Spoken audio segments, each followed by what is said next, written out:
L'affaire continue de faire grand bruit. Près de 38 000 personnes à Mbujimaï, au Kasaï oriental, privées de leurs habitations.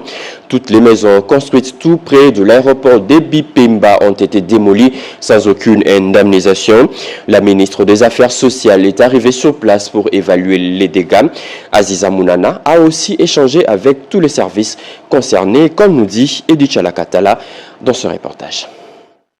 801 parcelles démolies, près de 38 000 personnes jetées en pâture au nom de la construction en cours de l'aéroport de Bipemba. La situation dépasse tout simplement l'entendement. Une expropriation sans contrepartie. Seuls les auteurs de pareilles incuries peuvent expliquer une telle méchanceté. Touché par l'ampleur du désastre, le président de la République a instruit le gouvernement souminois qui a dépêché Nathalie Aziza Mounana, ministre des Affaires sociales, l'Action humanitaire et Solidarité nationale, pour évaluer la situation. C'est à sa descente de l'avion que la ministre s'aperçoit de l'étendue du désespoir. Femmes et enfants, jeunes et vieux ont fait les pieds des grues depuis le matin car ils attendent des solutions urgentes.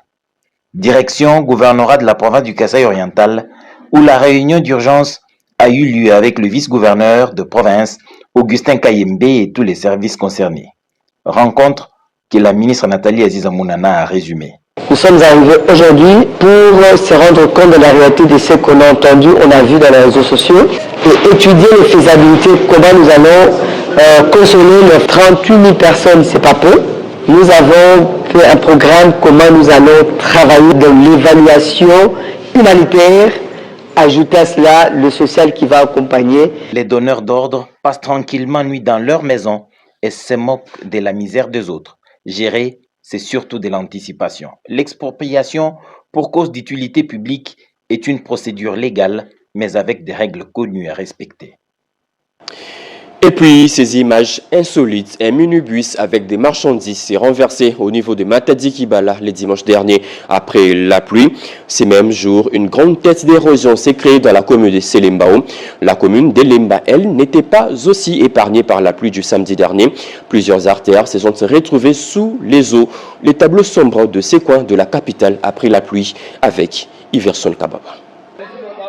L'émotion, le désespoir étaient visibles sur le visage des nombreux habitants du quartier Iradi et Ngafani dans la commune de Selembao après les pluies du vendredi et samedi dernier, endommageant ainsi les grands collecteurs des eaux sur les avenues Tsassa Nord, provoquant cette érosion qui a décimé des familles entières, les laissant sans consolation. Certaines familles, ne sachant où aller, obligées d'y rester, même sans eau potable et électricité et avec tous les dangers permanents. Ici, certaines parties de plusieurs habitations sont emportées. Face à ces dangers, d'autres familles vident petit à petit les lieux, d'où cet appel d'urgence aux autorités congolaises. On observe avec moi que là, beaucoup de maisons sont parties, donc vraiment il y a l'érosion, la présence d'une érosion très forte et beaucoup de gens ont perdu leurs parcelles. Et voilà, nous demandons l'intervention des autorités de la ville pour que ça soit réhabilité dans un bref délai. Un autre problème est celui du pylône haute tension de la SNEL menacé par cette grande érosion au niveau de la route bypass reliant Kinshasa au Congo central. Ce pylône de haute tension est à danger. Il suffit d'une pluie diluvienne pour une catastrophe.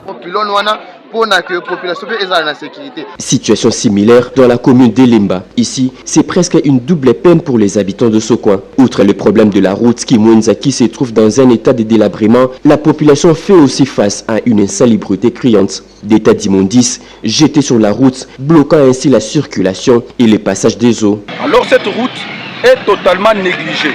Nous avons donné nos désirata en tant qu'habitants de ce quartier. C'était mieux d'arranger seulement les ponts, de faire même les dos d'âne. Ils doivent nous aider. Les autorités passent par cette route. Les étudiants souffrent. Pour les motards et les véhicules, en tout cas, c'est catastrophique. Et lorsqu'il y a une grande pluie, les ordures là retournent, ça bouge encore les caniveaux. Sous la pluie de ce même jour, les passagers au niveau de Matadi Kibala ont assisté à une scène inédite. Un bus avec des marchandises s'est renversé suite au mauvais état de la route.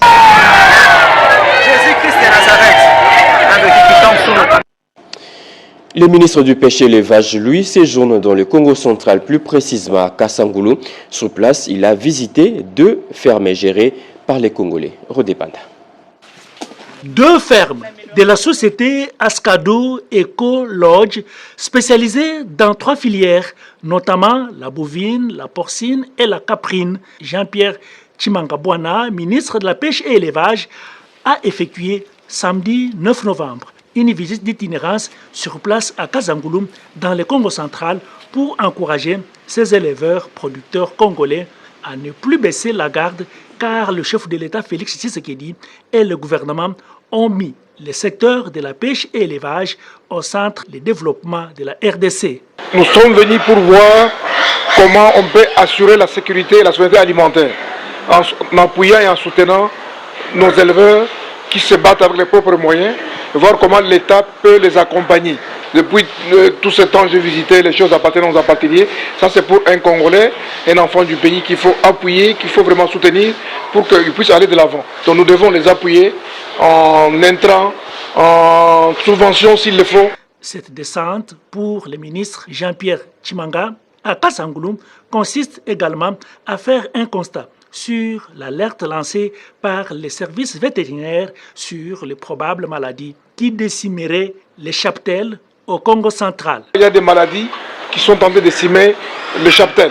Je suis venu voir, puisque dans les prochains mois, nous allons lancer la campagne de vaccination pour lutter contre les maladies, afin que nous puissions préserver nos bêtes pour donner la nourriture à la population.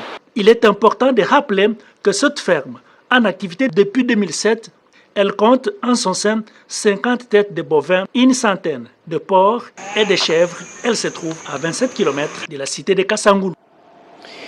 Et puis, ces rappels, les élections législatives nationales et provinciales à Yakoma et Maïndomé toujours maintenues le 15 décembre prochain. Et hier, le président de la CENI, Denis Kadima, a animé un cadre de concertation avec les mandataires des partis et regroupements politiques engagés dans la compétition. Plus de précision avec Jean-Pierre Ndolo-Demazou et Geresto Fonje.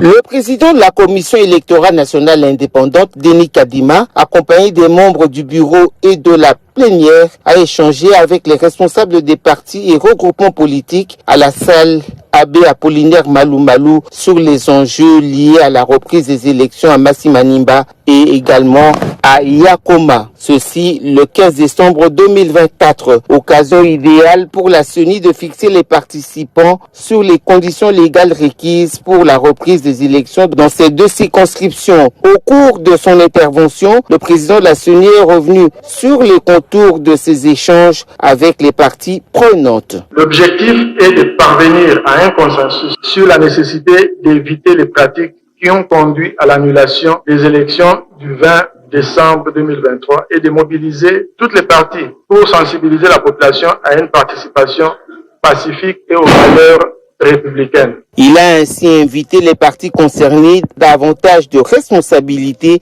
en vue des scrutins crédibles. En raison des abus constatés précédemment, la CENI invite tous les acteurs à respecter scrupuleusement les délais du calendrier pour les accréditations des témoins, des journalistes et des observateurs. Aucun prolongement de délai ne sera accordé. De son côté, le deuxième vice-président Didi Manara a mis l'accent sur l'objet de cette rencontre. Avant la partie interactive qui a permis à la CENI de répondre aux différentes préoccupations des participants, les experts de la centrale électorale ont fourni à l'assistance les informations essentielles, notamment sur les conditions en compétition le 15 décembre, les consultations des listes électorales, l'obtention des duplicata de cartes d'électeurs et l'accréditation de témoins, des observateurs et des journalistes ainsi que d'autres aspects clés. Les états généraux de la justice seraient-ils une thérapie de choc pour remettre la justice congolaise sur le rail?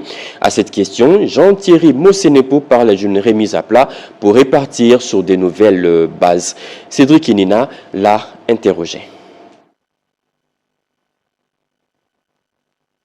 Les états généraux de la justice, une tribune grandeur nature pour panser les plaies, procéder à un diagnostic profond de l'appareil judiciaire et apporter des remèdes. Il faudrait commencer par féliciter le chef de l'État, le président de la République, qui a eu la vision d'intégrer dans son programme de gouvernance la restructuration de notre justice. Parce qu'on ne peut pas parler du développement d'un pays sans qu'on ait une justice qui réellement est bien vue. Est-ce une thérapie de choc? Jean-Thierry Moussenepo s'explique. La thérapie de choc va plutôt venir de ce que nous allons faire des résolutions de ces États généraux. Mais là où je trouve que les États généraux sont le commencement de cette guérison de notre justice, parce que ça met à plat toute chose en établissant un constat, le constat de la justice qui est malade, les raisons de cette justice malade et les pistes de solution. Autre fait qui fait débat, la révision constitutionnelle. Lorsque le président de la République a pris la parole, il a épinglé le fait qu'en réalité, cette constitution qui est imprégnée d'une substance, des avis, des recueillements et même des copies de certains textes de l'étranger, devait être adaptée à nos propres réalités. Mais à cela, il a placé le fait qu'il faudrait mettre en place un groupe de travail qui pourrait accompagner ce processus, mais qu'au finish, c'est le peuple qui déciderait. Maintenant, toutes ces personnes qui s'agitent pour accuser gratuitement le chef de l'État de vouloir s'éterniser au pouvoir au travers de ces réformes, ils oublient une chose, c'est que le débat scientifique, lorsqu'il s'imprègne de la subjectivité, quitte l'objectivité. Au finish, c'est le peuple qui se prononce. Et en amont, c'est l'élite qui débat pour que jaillisse la lumière. L'RDC, parmi les bons élèves de l'espace CIRGEL, le pays de Félix-Antoine Tshisekedi est désormais en ordre avec les contributions financières. Le ministre de Mines, qui était porteur de la lettre de paiement, l'a présenté au cours d'une réunion organisée au Soudan du Sud. Nadine Foutouka pour les explications. Une réunion de haut niveau a regroupé autour du ministre de Mines, le secrétaire exécutif de la conférence internationale de la région de Grand Lac, CIRGEL, et quelques experts de cette organisation sous-régionale. C'était une occasion pour le ministre Kizito Pakabomba Kapinga Mouloumé de remettre à l'ambassadeur Joas Samuel Kaolo la lettre de paiement de la contribution de la RDC après plusieurs années de retard. Ce geste marque une étape significative de renforcement de la coopération et du développement durable au sein des pays membres de la CIRGEL. Pour lutter contre les causes profondes de cette déstabilisation, à savoir cette exploitation et ce commerce frauduleux de nos ressources, nous avons adhéré à tous les protocoles de la CIRGEL, aux initiatives de traçabilité, au système de certification et au principe d'approvisionnement responsable. Le règlement de ces litiges témoigne l'engagement de la RDC vis-à-vis de cette organisation sous-régionale qui œuvre pour la promotion de la paix, de la sécurité et du développement de la sous-région de Grand Lac. Une définition ambitieuse de l'action diplomatique du chef de l'État, Félix-Antoine Tshisekedi Tshilombo, est en marche depuis son avènement au pouvoir dans le cadre de la politique extérieure. Ce qui montre sa volonté de booster la présence de la RDC dans les instances internationales à la dimension de sa grandeur.